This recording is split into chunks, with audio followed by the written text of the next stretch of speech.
Welcome to your fall 2025 reading. My name is Nigel, and you have found alchemy. Okay, we are moving into your season. I think of the fall, I immediately think of Scorpio. And hit the subscribe button because I know that in October we're going to be doing the Scorpion birthday special, which is 3 blessings coming to Scorpio in 2025 and 2026 with timing cards. So definitely tune in for that. This is your fall 2025 reading. We have September, October, and November here. This is your overarching energy for the whole season, and these are energies we're just going to touch upon as the months wear on. Like when September approaches, we're going to be re-pulling these cards in this pile and subsequent piles and building a very large reading around them. So whatever energy we touch upon today is really just going to be the tip of the iceberg, but it'll give you an indication as to the important energy that is coming through for you in the fall. Now, here in the middle, we do have a stone. And I've been telling all the signs, if you could get a piece of this stone, it doesn't have to be large, something small you can carry around with you, and carry it around with you. It'll help you through this time, right? And the only caveat, like I've been telling everyone, is to make sure it's real. And the way to do that is to really get it from a trusted source. A trusted source doesn't always, like sometimes you can trust the person you're buying it from, but the source that they got it from is off, right? So it's a very strange type of thing. I mean, you're better off going to a brick and mortar store that has a lot of crystals, or if it is an online source, make sure it's not a Facebook group or a Amazon or eBay. Make sure it's seriously trustworthy. This is Labradorite, and this isn't a particularly expensive stone, so it should be easy to find, but if it's fake, it's not going to help you at all. So there's that. This is number 29 in this deck. And this is associated with, believe it or not, Leo, Sagittarius, and Scorpio. So right off the bat, we see your energy here on the table. And what this does is it enhances intuition. It has that transformation sort of edge to it like you do in general, and it will promote clarity. So if you're going through anything, it'll help you through this time.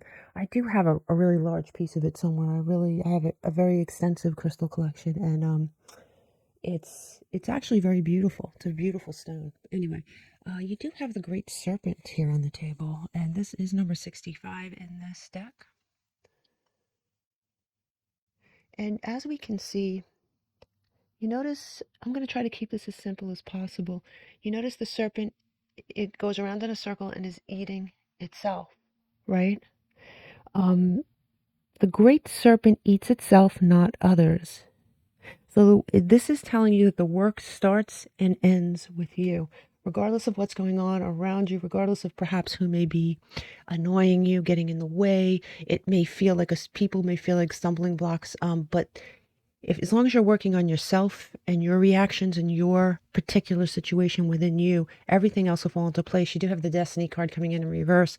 I don't know if you watched my readings before, but with these particular cards, at least in my readings, when they come in reverse, it's a good thing because it means this is something that is on the table for you no matter what. Your destiny is on the table, and it's going to show itself this fall. It says, all that I shall need to know as I walk shall now be shown. I love the number 8. Number 8 has always been my favorite number, honestly, since I was a little child. And, it is the number of that infinity symbol, right? Destiny. Your destiny is on the table. So there may be something waking up this fall to show you, to point you where home is, to point you where you're supposed to be. I think by the end of the fall, you're going to be in a totally different situation than you are right now upon listening to this reading. You do have third party here on the table. Now, third party gets a bad rap, right? People say third party situation, someone's cheating. I think there is something that's going to go on outside yourself, that is going to egg you on and push you to make changes. Even though the work starts and ends with you, there is an outside force that is going to sort of push you onto a path, if that makes sense. Now, this could be work related. It also could be something going on in your relationship. You have the Oracle, and the Oracle, it says, seek wisdom and guidance from elders. So you may have someone that you look to for advice. Could be a spiritualist, or it could be someone in your life that you truly trust. Um, it could be, it literally could be anything, but it says seek wisdom and guidance from elders. There is something outside yourself that's going to push you onto a path. Your destiny is on the table. I can't say that enough. And ultimately, the work will start and end with you. You do have these two cards that came out together. One says cutting ties and one says looking. When we look at the cutting ties card, it says, you may need to leave your current position and look for something better. Ending a job doesn't mean burning bridges. Go with grace. Okay. I mean, yes, like I said before, this could have something to do with a job. It could have something to do with a station in life. It could have something to do with where you're living, or it could be a romantic situation. But there is something you need to cut ties with. There is something that I do think you're going to get some advice from someone outside yourself that will set you on a path to see this, to see that there's something that's impeding your growth. And I think that with that destiny card in reverse, I can't help but think that this is just going to happen naturally. All right. There's something that's just going to fall into place here. It says it's okay to look for better work. And like I said, this could be work. Obviously, for at least some of you it is, right? But there is something better outside yourself, right? You need to be aligned with your life's purpose to be fully satisfied. And man, does that go with what we said? There is something outside yourself that maybe you put it on a shelf here, Scorpio. I don't know. There is something about your life that feels like it's not satisfying. And when something's not satisfying to a Scorpio, they get drained. I don't know if that makes sense to you. It's like it's different. There are other signs, like Taurus, for example. There are certain signs that can go with the daily toil of work and hamster wheels and and be okay. And Scorpios sort of get drained from that. They need that spark. They need that push. They need that other thing that makes it worth it somehow. And I do think there's something in your life you need to cut ties with in order for you to feel that spark once again. Okay, so let's go to the other side here, because you pulled two of these, and I do remember distinctly that Saint Barbara was pulled in the Gemini reading. Okay, I don't know if Gemini means anything to you specifically, but you pulled Saint Barbara and you pulled Harry Houdini. How interesting is that? This is the Saints and Mystics deck, and I usually take these archetypes as very symbolic. Okay, so you have Saint Barbara here, and this is empowerment. And she's definitely aligned with any kind of electricity. And it kind of goes with what I said, where you're not feeling it. You're not feeling that electricity. St. Barbara is the empowerment that comes from within, for sure. There is something coming from within. You do have Harry Houdini. Wow, look at that. Mastery. What are you mastering here? What are you mastering here? What may be illusionary in your life? What is causing you to feel like you're in a straitjacket, like you're not feeling that spark? There is something that's causing you to feel very restricted. And that restricted feeling could be something overtly restrictive, or like I said, it could just be the daily grind of what's going on that is taking and not giving back to Scorpio here. I don't know if that makes sense to you here. You do have 333, and it says, I am powerful. It sort of goes with these cards. You are being called upon to use your spiritual gifts as a light worker, assisting all of humanity. Live your truths and be a positive light to others. Now, yes, I guess if we want to look at this globally, we can look at it that way. But I really do think live your truths sort of stands out to me. That is when you're going to feel the most powerful, when you're in your truth. Number 333. Number 3 could mean something to you, or number 9 could mean something to you. And look at this. You pulled the planet Pluto, and this is your ruling planet. Number 22 in this deck here, Scorpio. And we know that Pluto is in Aquarius, and Pluto is in Aquarius from the year 2024 to the year 2044. Long ass transit, right? And for Scorpio, you are nailing down what we just said before. Where is home? Where do I belong? this could be a work-related thing, a goal-related thing, a person-related thing. Maybe it's a town you live in. You're trying to figure out, where do I belong professionally, personally, and actually? There may be a part of you that feels restless, not quite grounded, not quite grounded in a positive way. You have these two cards. One says Libra in the 7th house, and the other says waxing crescent moon. For Libra in the 7th house, it says partnerships, right? One-on-one relationships. Yeah, there is a partnership, and the partnership could be obviously a love situation, but it also could be your partnership you have with a job, right? That is on the table and being called into question. You have waxing crescent moon, focus, right? Conceptualizing, strategy. But what is happening during a waxing crescent moon? Something's building. Something's building. Something's getting stronger and stronger to where you won't be able to ignore it. There is something waxing or building in your life here. And I do think this fall it's going to come to a head. You do have full moon in Taurus here. It says your dreams need a practical plan. And man, is that true. You could sit and say you're not satisfied with this and that. Something's missing. All this stuff. You could do all that. But unless you actually take action, or at least write a plan out to make the proper changes, I think you will, Scorpio. I really do. I think this fall is going to be your time to do that. And when we look at the full moon in Taurus, that is actually on November 5th. So the month of November, as a matter of fact, I'll write this down just so we have it in case something like it comes out again. But November 5th seems to be somehow important to you, to this reading, to Scorpio, okay? And around the full moon, and the full moon we know is not one day. It's a little before, it's a little after, it's the energy around that time. This will be a potent time for Scorpios.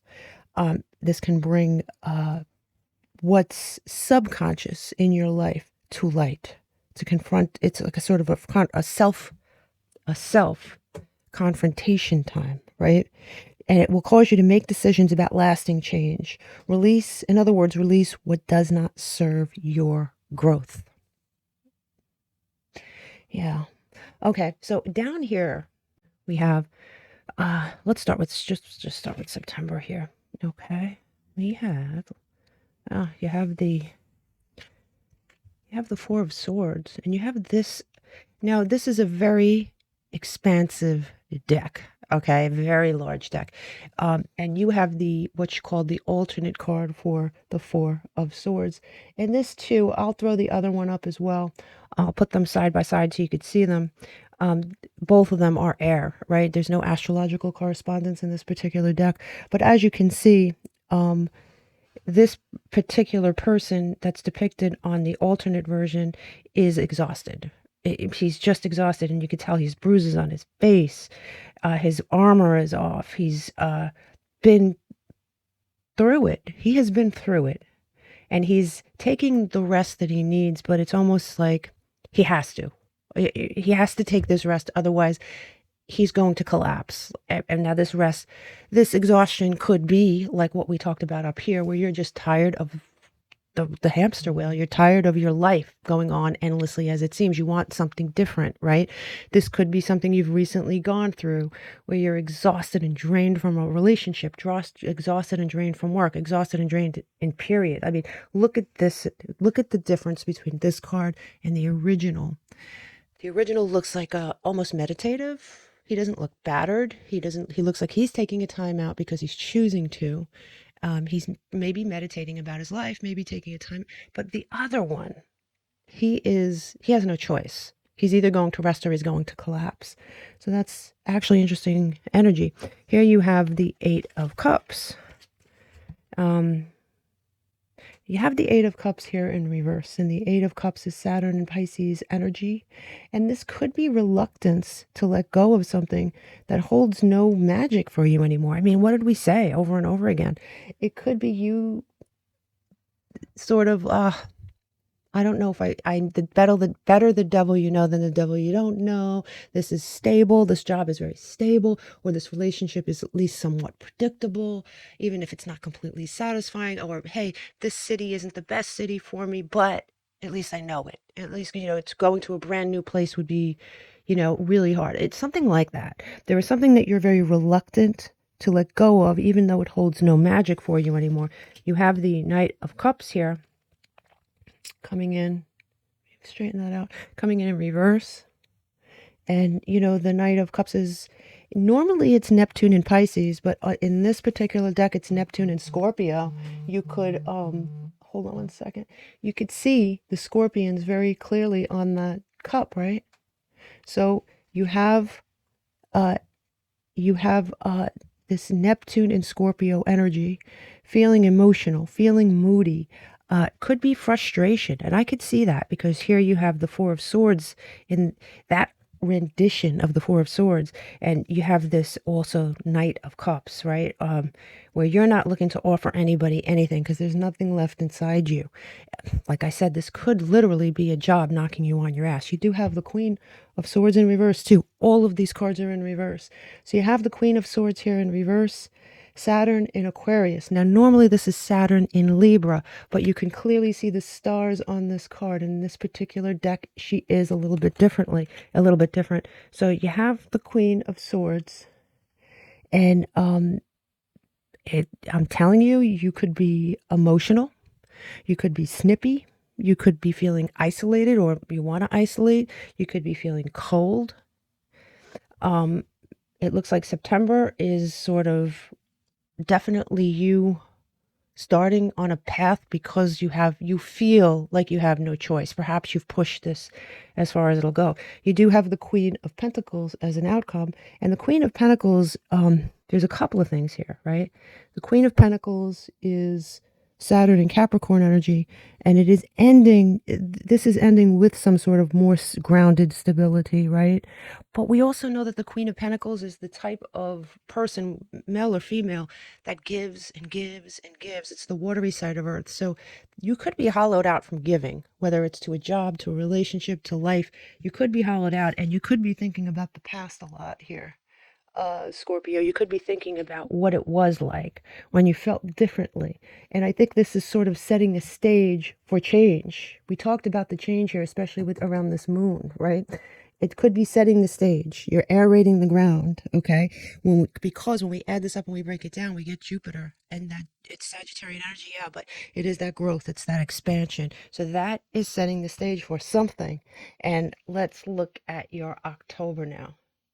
As we know, October is your birthday month. I know some Scorpions are born in November as well, but Halloween time always reminds me of Scorpio for sure. So let's look at that. Interesting. So here you have the star, and even in this deck, the star is Saturn, Uranus, and Aquarius energy. However, this is also the alternate version of the card. So you may be looking at an alternate version of yourself this fall. I mean, look at the difference. First of all, let's look at this one. This is the alternative version. You could see the angel holding the star. You can see the person that is being guided by the star. You see the water bearer. The water which holds emotion is now on the table and not being poured. But you're being gifted with something because that is a gift, right? And look at the difference between this card and the original star card in this deck. I'll put them side by side on the screen. Different, right? Very different. So you have the Knight of, I like this, all right? So you go from this energy in September to the Knight of Wands. The Knight of Wands is Mars and Leo energy and you could tell it's Leo energy. You could see the lions, right? Pulling that chariot. Such a great deck. I really love this deck. And you could see the phoenix rising from the ashes. You're rising from something that you were in, this muck, right? And you're getting that fire back. That passion is re-evoked. Now, what is that from? Well, like I said, this could be a relationship. It could be a funk you were in general. It could be anything, right? But you are definitely getting something back here. And you have here the 9 of Cups in reverse, which is Jupiter and Pisces energy. And this is a warning against overindulgence. You may get that fire back, and you may go full force into something, it's kind of like spiritual binge eating.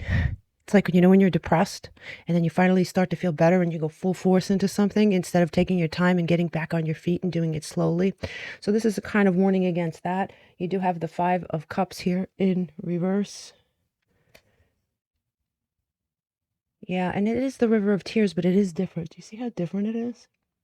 So you have the 5 of Cups in reverse, Mars and Scorpio energy. It's a shift from that grief to acceptance, a shift from that mucky energy that you were in to this energy. And it is a gift. You see that angel handing you the star. That's your inner compass. That's a blessing. That's healing. But it is a gift. Okay. And look, man, this is great. Look, the end result here is the 10 of Pentacles. 10 of Pentacles we know is Mercury and Virgo, but man, it is the ultimate. Let me see if I can straighten this out. It is the ultimate card of stability, success, long-term. Whatever it is you're straightening out up here, it is long-term goodness. It's long-term stability. It is long-term success. That is a great card for all of those things. And what did I say about the star card? Because you're healing something. There is something being healed here. And like, there is no way one thing can be true for everyone that's born under the sign of Scorpio. So this healing could come in many forms for you, and this could be any area of your life, but there is healing taking place. September looks like a time of waking up to what the hell you're feeling and why. And October looks like you got it. Okay, now I understand it. When we break this down, we get number 5, which is, it is Mercury, right? Gemini, Virgo energy for sure. But it is communication. Perhaps this is something you have to communicate to other people. Perhaps you're getting a communication from this third party outside yourself, this oracle. Perhaps something's finally hitting. I don't know what it is, but it is very mercurial, right? It is communicative energy. You have 2 number 5s here, which is inner conflict, but this inner conflict is very good for you. It's creating something positive. And you also have 2 number 9s, which is nearing the end of a cycle, nearing this Pluto energy where you're about to level up. So I try to have some patience here in September. October is going to get better. Let's look at November.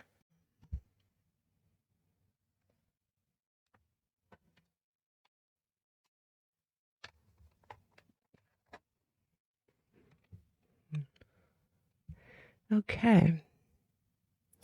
We have the 7 of Swords. This is another alternate version. Interesting. Okay. So you have here, actually, I don't think this is, I am going to put the alternate version up on the screen in a second. Okay. This is the original version, but there's another version of this. So this is the 7 of Swords. And this is pure air energy in this deck. No astrological correspondence. You can see this fox running away from a scene with a sword in his mouth, right? This person is stealing something that he has access to, right? Let me see something.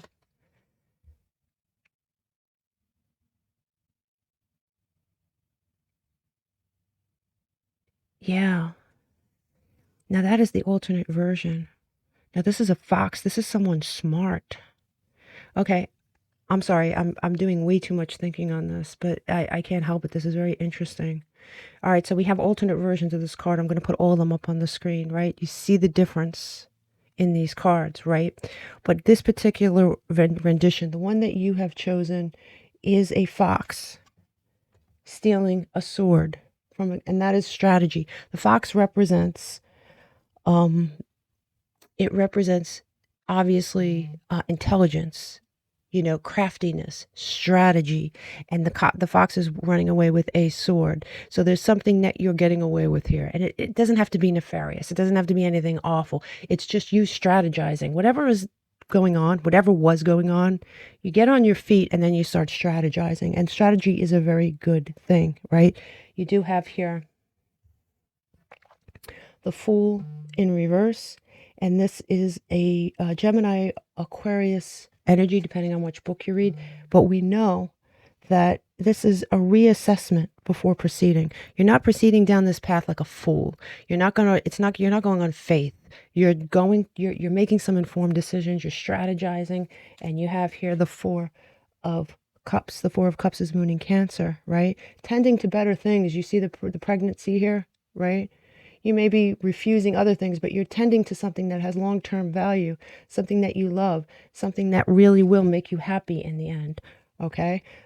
You have here the Tower coming in sideways. This is a choice you're going to be making. Mars and Aries energy. A lot of people do believe this is Pluto, Scorpion energy. So it depends where you get your information from, but you can see at the bottom right-hand corner, that is Durja, right? And she is present.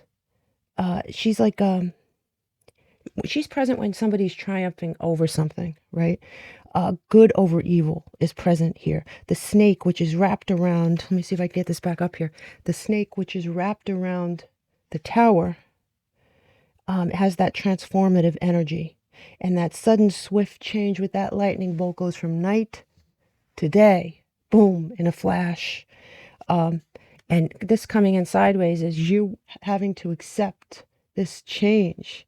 Are you going to accept this change? It's very transformative. There is courage involved here. There is definitely courage involved here.